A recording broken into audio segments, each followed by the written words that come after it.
Welcome back. I'm back with a vengeance. I'm trying to get this thing done. It's not done yet. I've got the radiator off. I've got all the wires disconnected on the wire loom. As you can see, I have all these numbered, have tags on where they went. I tagged all the numbers on the wire loom and everything. I just take a piece of white phasing tape. Okay, where was I at? Oh yeah, I've done all the wires. I got those off this side. So I'm ready to take the motor apart. It's better to take the motor apart in the car right now, or the truck, instead of trying to do it on the floor, or because it's such a heavy motor. And the torque you have to put on the heads is pretty extreme. So that's what I'm doing. I'll take a close look and see what's going on. Motor, or I would call it an engine. It's a diesel engine. And you can see that it's pretty cleaned up as far as all the wires. There's a loom that goes to the alternator. There's the turbo.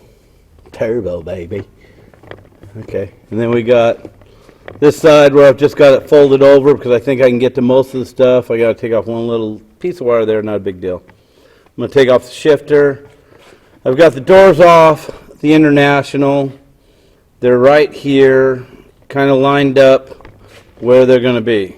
So I got tape marks that show where the cab starts, the firewall is, where the front door starts, which I've got it lined up with this, so I know that's about where I'm going to be.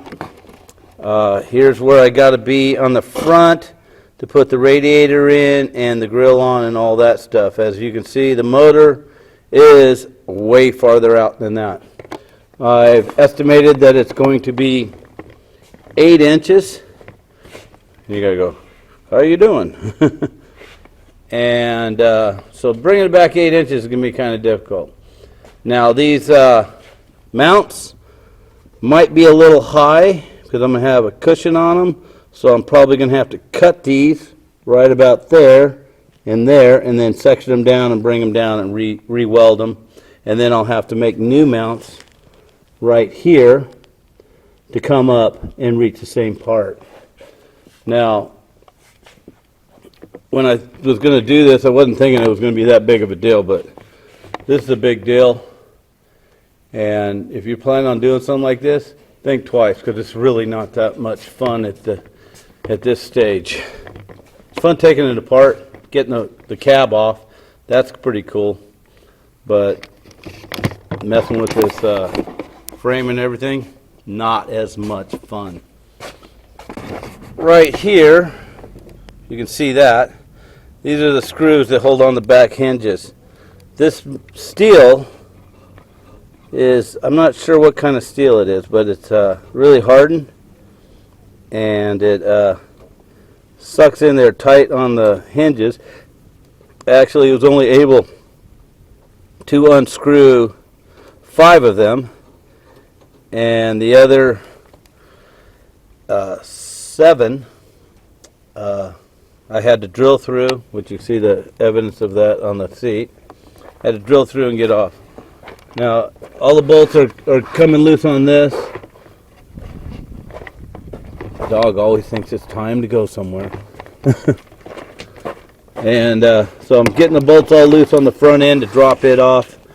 It's becoming kind of a hassle too. Underneath the truck, it's pretty tight, and to reach the bolts and stuff. So I've sprayed a lot of bead blaster on it. Not that that's not all I sprayed. I sprayed a lot of WD-40 too. I'm not a hater on either one. I don't know where the bead blaster went. So I'm driving my BMW down the street, and I hit a little bump, and all of a sudden the tire does this, eee! I'm like, wow, what the heck is that? So I slow down. Nothing's happening. I go out there and kick it. It's not like the bearing's loose or anything, but it feels like a bearing's loose or something. So I jacked it up and looked at it.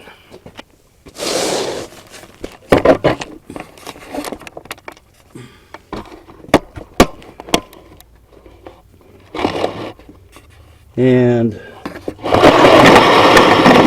right there, you see the ball joint, or heim joint, whatever you want to call it, and it's right here.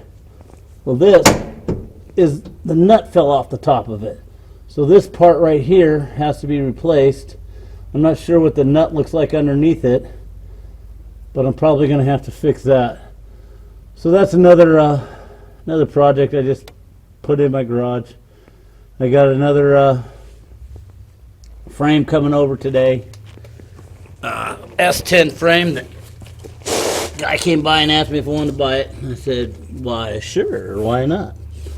And so I'm using that. I don't know what I'm going to use it for yet, because there's always that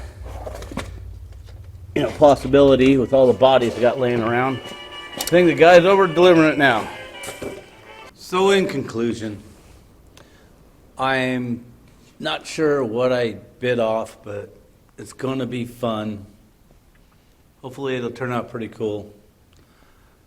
I don't know how many times I've started something and I go, oh gosh, why did I do this? But we'll talk about my marriages later.